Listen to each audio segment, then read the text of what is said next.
দিনটা ছিল 1987 সালের 4 সেপ্টেম্বর দুপুর 1:30টা নাগাদ আরকে নগর ফার্ম কমপ্লেক্স এলাকায় পবিত্র করের হয়ে দেওয়ালে পোস্টারিং করার নেতৃত্ব দিচ্ছিল সুভাষ দে ওরফে টেরা বাবলু।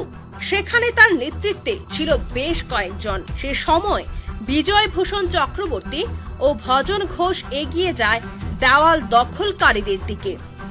কংগ্রেসের দখলে থাকা দেওয়ালে যাতে কোনো কিছু লেখা না হয় তার জন্য বিজয়বাবু ভজনবাবু মানা করেন পবিত্র করের লোকেদের। এ নিয়ে সুভাষ দে অর্থাৎ টেরা বাবলুর সাথে বিজয়বাবু এবং ভজনবাবুর বাগবিতণ্ডা শুরু হয়।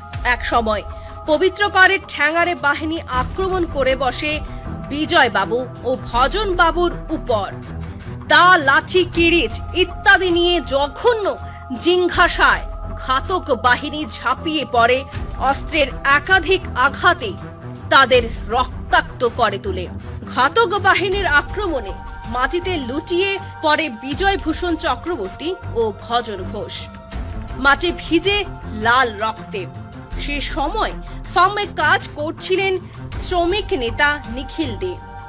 দুই শিক্ষিত প্রতিভাবান ছেলেকে খুন হতে দেখে তিনি নিজেকে আর সামলে রাখতে পারেননি, ছুটে আসেন ঘটনাস্থলে। কিন্তু ঘাতক বাহিনীর আক্রমণ থেকে তিনিও রক্ষা পাননি। পবিত্র করের ঠেঙারে বাহিনীর একটি কিরিচ এফার ওফার করে দেয় নিখিলদের দেহ। বাবাকে খুন করে ফেলছে পবিত্র করের ঠেঙারে বাহিনী, একথা শুনতে পেয়ে ঘটনাস্থলে দৌড়ে আসেন নিখিলদের বড় ছেলে বিশুদে। কিন্তু ঘাতক বাহিনীর কিরিচ তাকেও বিদ্ধ করে। ওই দিনের ঘটনার কথা বলতে গিয়ে এখনো শিউরে উঠেন শহীদ নিখিলদের ছেলে শ্যামল দে।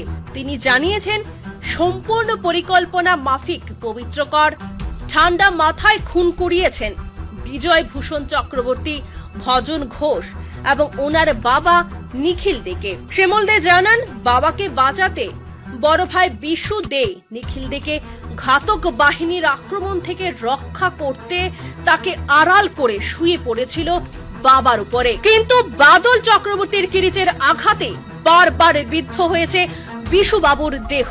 জিবি হাসপাতালে বিশু দেকে চিকিৎসার জন্য নিয়ে গেলে তিনি 27 দিন কোমাতে ছিলেন বলে জানান শহীদ নিখিলদের ছেলে শ্যামল দে। শুনছে যে বাবারে মারছে, এখানে একটা বাটি বের হয়েছে যে বাবার মারছে, বড় ভাই দূরে গেছে, অলরেডি বাবারে ফালা দিয়েছে। এই বাদল চক্রবর্তী, পার্থ দাস আর কুমুদ মারা গেছে এখন। আর এলার নাম এই কানু ঘোষ। ঠিক আছে, কতজন ছিল এই ঘটনাটাই তারা বইচই ছিল। মদত দিয়েছে আমাদের মানে প্রাক্তন যে পবিত্র ওনার নেতৃত্বে ঘটনা হচ্ছে এটা। উনি তো মেইন কালপিট ছিল।